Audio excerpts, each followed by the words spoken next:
Let's go over it. Developer update. The 9.2.0 update arrives next week. Oh boy. It's going to go to the PTB though, I think. It's not. Let's check out the notable gameplay changes you can expect from this public test build. Plus, stay tuned for next week's PTB patch notes where we'll share the precise values that are changing for each of the topics below. Slugging reduction update. Oh boy. Major update. Oh yeah, it's major. It's major. If a survivor is left in the dying state for a total of 90 seconds during a match, they gain the ability to pick themselves up after fully recovering. I am happy with the tunneling update. Killers shouldn't see if a survivor is unhooked. If killers can't see who's being unhooked, who's being hooked, they also took away the ability to see how many times someone's been hooked or anything like that. But then you want to penalize them when they hook the same person. Does that make any sense? What's a killer gonna do when a whole team comes in and they're all wearing the same skin? Then what? And honestly, do you really want that to be the gameplay? Where you have to sit there and you have to think about who you're hooking, who you're not hooking, like, oh shit, I hooked that guy a minute ago, but yet he's standing right here in front of me. But hey, let me go see where that other guy is over there. It's silly, man. It's silly. You're literally trying to dictate how the game is played at that point. You're taking away the killer's ability to work with the flow of how the game is going. If a survivor makes a mistake and gets unhooked, right? Runs off, but then runs right back to the killer, is that my fault? Is it my fault that you made the dumbass decision to run right into my arms? No. No, it's not. And I should be able to take advantage of you making that bad decision.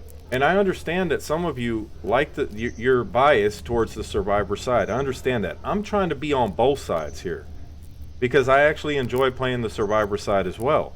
But I'm telling you right now, man, with all of this stuff they're trying to implement, nobody's going to want to play killer, man. The queue times are going to go to a crawl. They may not go to a crawl right away because everybody's going to try it out. So the queue times will probably go up once this goes live.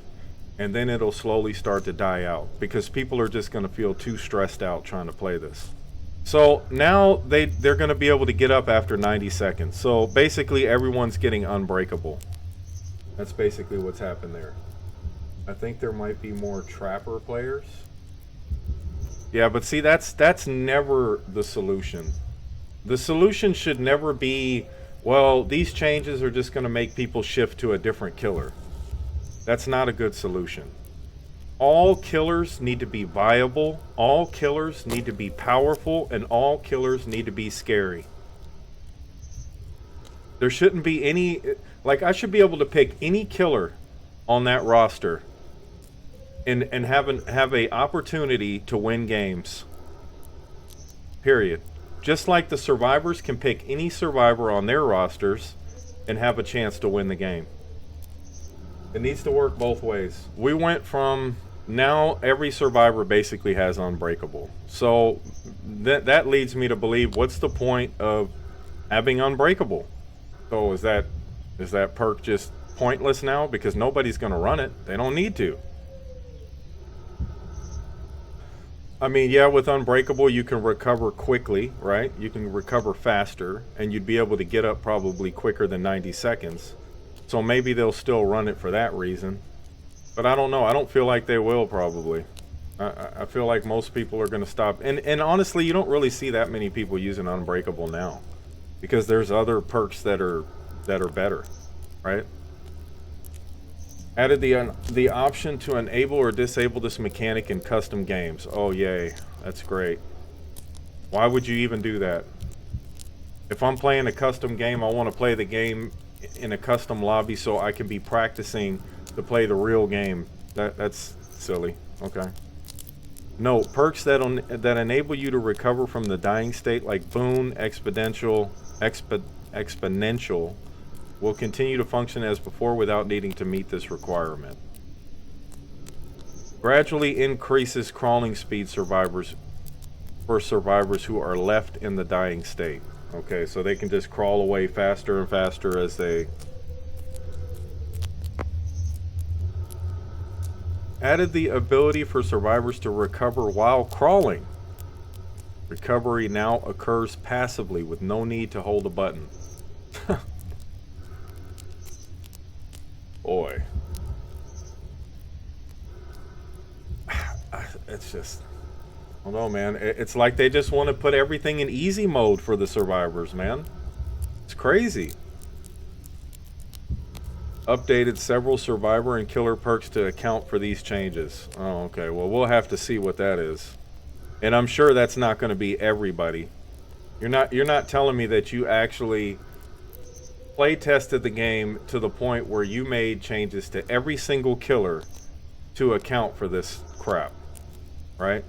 Dev note, when it comes to slugging, we know it can be frustrating if you're on the receiving end of it too often or for too long, but we also know that sometimes it's the smart move. Really? Is that right? This updated system acknowledges this, allowing the killer to slug occasionally when they feel like it's the right call, but will eventually kick in and swing in the survivor's favor if slugging is used excessively. So you acknowledge that it's a strategy, but then you're basically trying to kill the strategy. A big part of this is also about making the experience of being slugged more pleasant.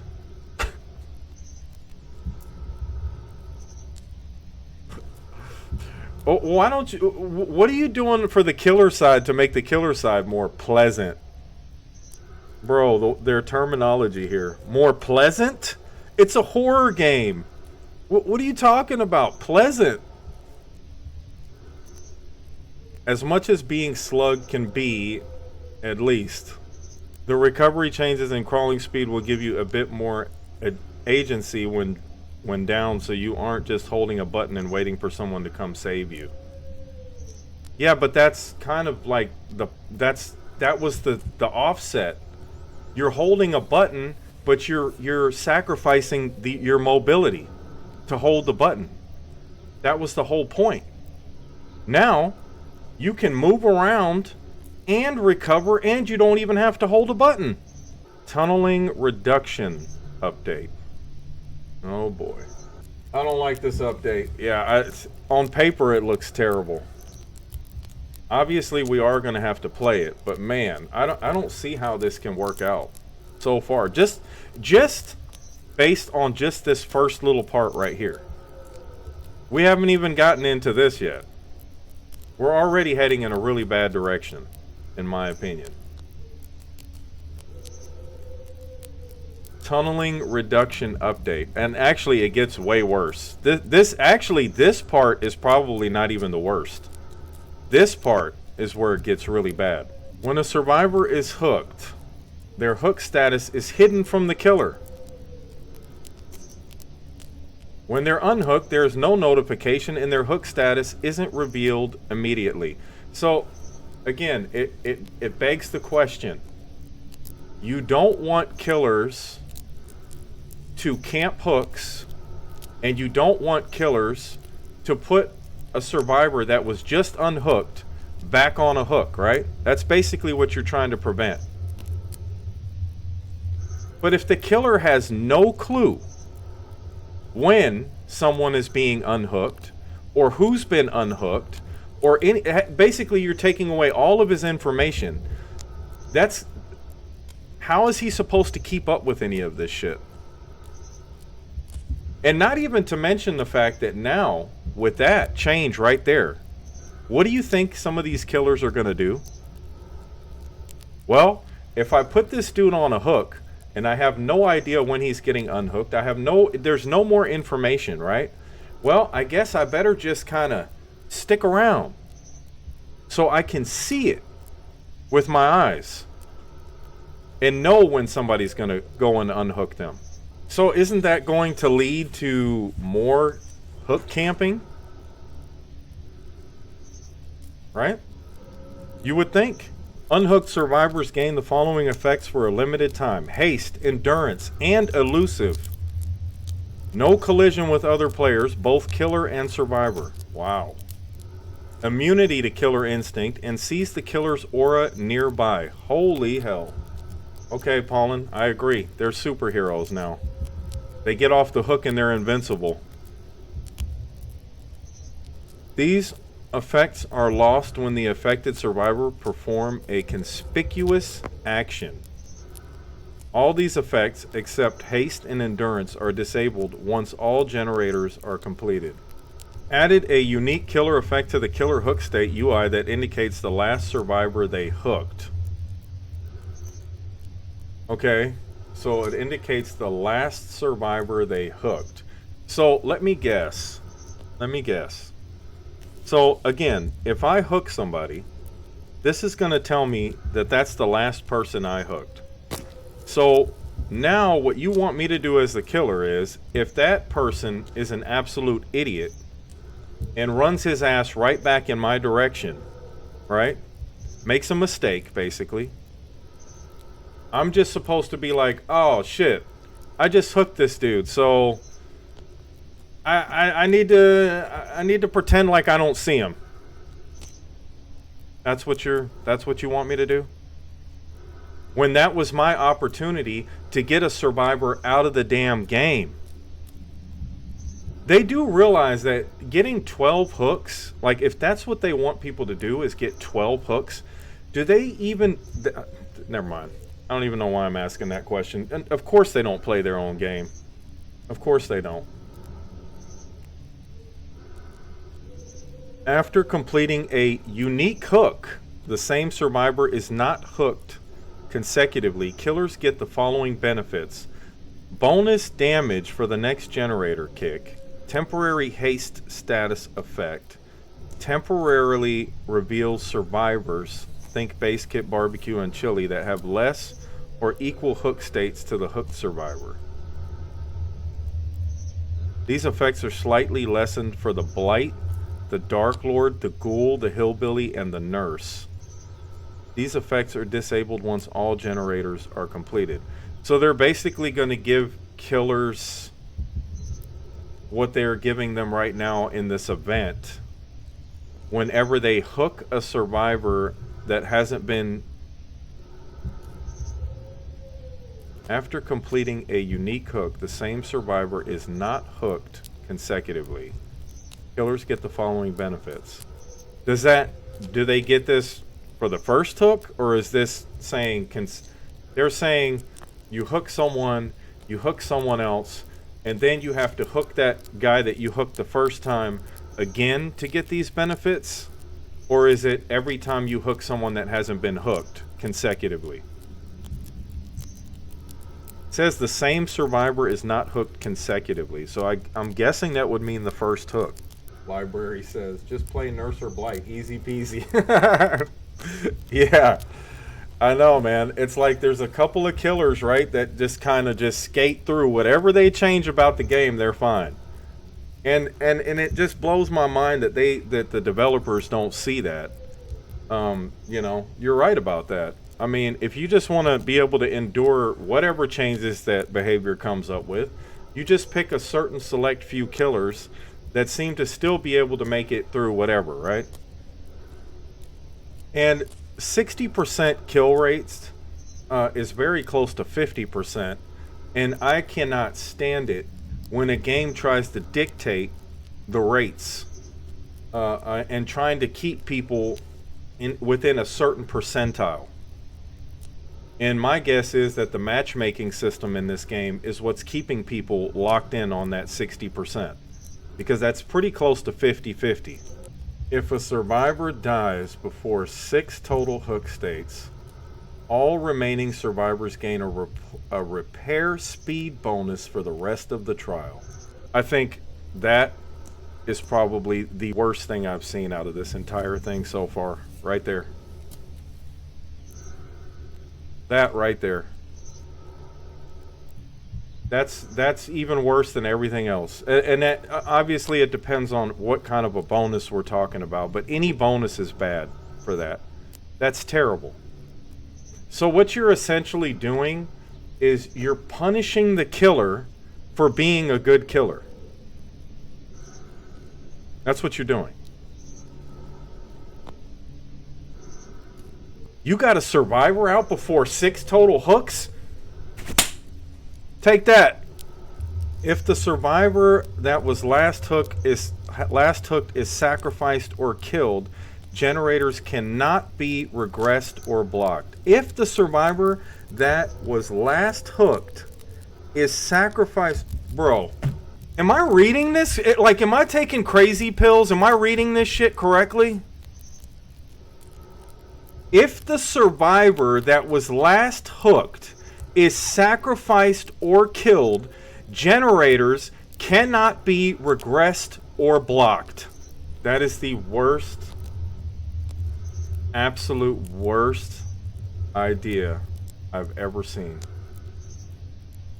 You're literally punishing the killers for doing a good job. Like, you're literally like, it's almost like they're like holding the hands of the survivors. It's gonna be okay, you know, patting them on the back, you know. It's okay. You're gonna be alright. It's like, bro, you can't get more blatant than that. It's not a secret that tunneling can be seen as an efficient way to play for killers. Oh my god. You don't say. So we need to just go ahead and kill that efficiency. While this can be true, it's also true that the results of this can be frustrating for survivors, leading to trials ending too quickly for some, while leaving others to fend for themselves in a match that is now much more difficult. Oh, dude, I can't with this, man. The intention here is for both roles to feel the benefits and incentives that come from spreading hook states.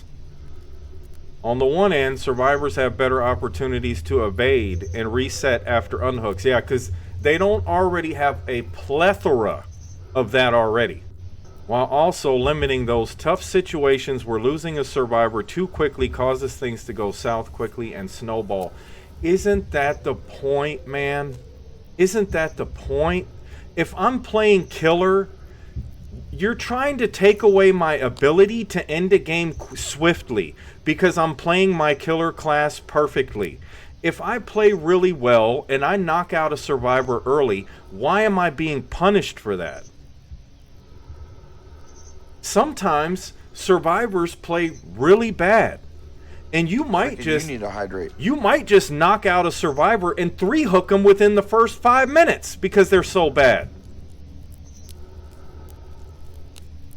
Maybe not 5 minutes, but you know what I'm saying. Like, sometimes survivors make a lot of mistakes. So you might get one that loses quickly. How is that my fault? That shouldn't be looked at as a negative. That shouldn't be looked at as, oh my god, we got to change something because a killer took somebody out too quickly. Come on, man. The game is supposed to be played 1v4, not 1v3. That's, nah. No. It's supposed to be played 1v4 until the killer kills somebody. Then it becomes a 1v3. And then it becomes a 1v2. And then it becomes a 1v1. If it goes to that point. So what's going to happen is when killers... So basically this is opening up the Pandora's box of every time killers do shit we don't like, we need to put restrictions. More restrictions. More restrictions. And you know what you're doing? You're taking away the freedom. Little by little. It's much like real life. The same thing. Some people do stupid shit. Some people do the dumbest shit in the world, right? And what ends up happening? The people who don't do those dumbass things, they're the ones who have to suffer for it. They're the ones who suffer. Because anyone, I'm telling you, after these changes go live, if they go live the way that they're written here, anyone who's trying to 12 hook people is going to get absolutely annihilated. Added a new status effect that silences grunts of pain and suppresses survivor aura pools of blood and scratch marks. Elusive status effect. Added a new status effect that silences grunts of pain. To start, we'll be using this new status effect as part of the tunneling reduction update, but plan to integrate this into relevant existing perks down the road to make their descriptions more streamlined. Arguably, the easiest way to look at this is a survivor version of undetectable, in that when it's active, you know you're in stealth mode. Alright, the shape. They're doing some changes to the shape. Replaced Evil Within with 2 modes that can be toggled with a button press. Stalker mode, 4.2 movement speed, undetectable, and can stalk survivors. Pursuer mode, 4.6 movement speed, 24 meter terror radius, increased vault speed, bonuses to lunge, range, break speed, and stun recovery, and cannot stalk survivors. Once the stock meter is full, Evil Incarnate mode can be triggered at will, granting the following effects for a limited time. Note, survivors no longer become exposed. Oh, man. Okay, well, this we'll have to see it in action. Reading this isn't really going to give me a good idea of what's going on with him. But it sounds like they're making him more of a speedy killer from the looks of it. I mean, look at this. Oh, the clown. Yeah. I saw this. I did look at this. So they're nerfing the clown like we knew they were going to do. We knew they were going to do this. Increased activation time of the Afterpiece antidote. Increased how long the Afterpiece tonics. Hindered effect lingers after leaving smoke. So I think in essence, we've heard your feedback that the clown's easier to activate. Haste can make instigating and maintaining chases less interactive for survivors. That, coupled with nerfs to his purple bottles, has pushed players towards this frustrating tactic. To make both bottles feel like viable options without being too oppressive, we've adjusted the values of their most impactful qualities to strike a balance between pre-9.10 values and live values. So they're going to make it to where you're going to need to use both bottles, basically, I guess. We don't see the actual percentages, so we won't really know how that goes until we see it. The unknown, increased additional time added to weaken when injured by a UVX projectile, increased movement speed recovery after teleporting, increased camera vertical range, adjusted several add-ons. Okay. Alright, so these are some of the... Oh god, they messed with the Oni. What did you do to the Oni? Hooking a survivor now spawns more blood orbs. We understand that with the changes we're making to address slugging, this will impact the Oni slightly, so we want to mitigate this by turning hooked survivors into a greater source of power gauge buildup. The Oni is rewarded with more quickly snowballing power by hooking. I think this right here is going to hurt the game a lot for the killers. That's going to hurt a lot. You're gonna stress killers out to the point where they're not gonna want to play killer. I'm telling you right now, the numbers on the survivor side are about to go up. They're about to get a whole lot of new recruits on the survivor side. Don't nobody want to deal with this, man. Because now we got to sit there and we got to play this way of, oh god, did I just hook that guy? Oh no, I don't. The survivor's running right by me. Oh shit, no, I can't hook that guy. Let me look over this way. Like, bro, it's already, the generators are already flying at a rapid pace, and now you just made it even more stressful. Yeah, I don't know, man. I don't know. I don't even know. This sounds horrible. We'll see. We'll see. I mean, they're going to do what they're going to do.